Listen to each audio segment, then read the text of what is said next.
I think we know who won this battle.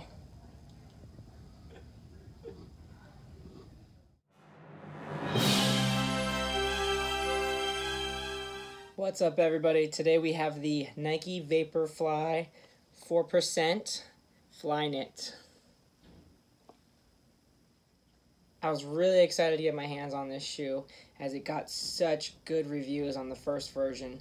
The Vaporfly 4% was just having people get PRs left and right. Everyone from Olympians to your 4 or 5 hour marathoners were really improving their times from this shoe.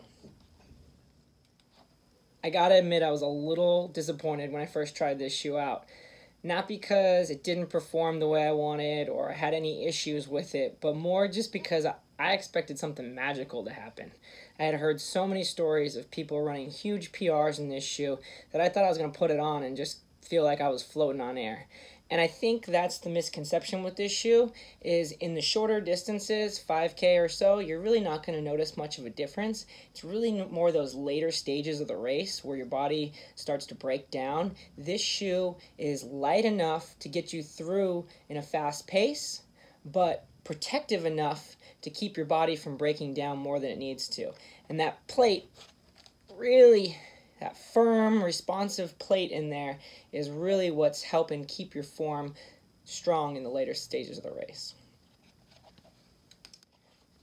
The knit upper is one thing I think a lot of people are loving about all the new styles out there.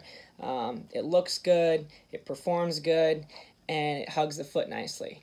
I was a little concerned at first that the upper was going to be a little too soft because of that knit, and it wasn't going to hold me at a faster pace. But I was pleasantly surprised after the first few workouts that it really kept my foot in place nicely.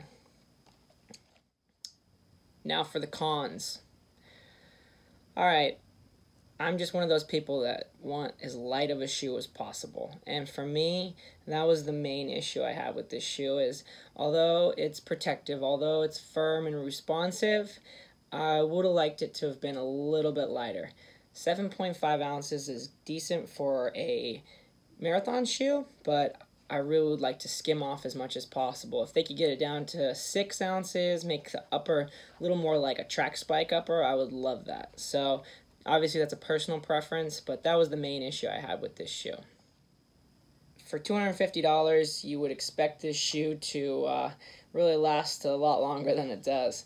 It's just got that quality over quantity mindset, and that you're only going to use this shoe on race day, and you probably will not get as many races out of them as you'd hope. But the amount of people that are PRing in this shoe, I think, really creates that demand and makes people okay with throwing down $250 on a pair of shoes that they're only going to wear 5, 6, 7, 8 times.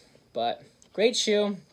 Cost and durability and weight would be my only issues, but overall, great marathon racer, obviously, as you can see from the world record and the Breaking 2 project. I purchased this shoe up at a Runner's Mind in Northern California.